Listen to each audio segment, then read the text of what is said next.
President Trump's historic Middle East trip continues today with the president greeting troops at the largest U.S. air base in the Middle East. This as he prepares to wrap up his first international tour of his second term. All of this while groundwork is continuing on a potential nuclear deal with Iran that could be on the horizon.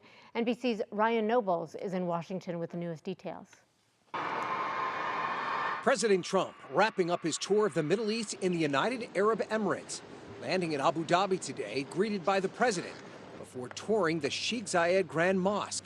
Before he left Qatar, he spoke to U.S. troops stationed there, praising them as the finest in the world. As president, my priority is to end conflicts, not start them, but I will never hesitate to wield American power if it's necessary. President Trump working to end tensions with Iran, getting Qatar's help in pushing Iran to give up its nuclear program, now suggesting an agreement could be made. Iran has sort of agreed to the terms. They're not going to make, I call it in a friendly way, nuclear dust. Ending a conflict is also the focus of talks in Turkey, where discussions to stop the Ukraine-Russia war hit a speed bump. Ukrainian President Volodymyr Zelensky is in Ankara, but Russian President Vladimir Putin did not go.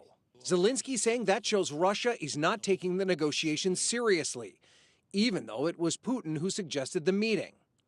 President Trump sending Secretary of State Marco Rubio to the talks, though adding nothing will happen until he gets involved. I don't believe anything's going to happen, whether you like it or not, until he and I get together, but we're going to have to get it solved because too many people are dying. Fight! Fight!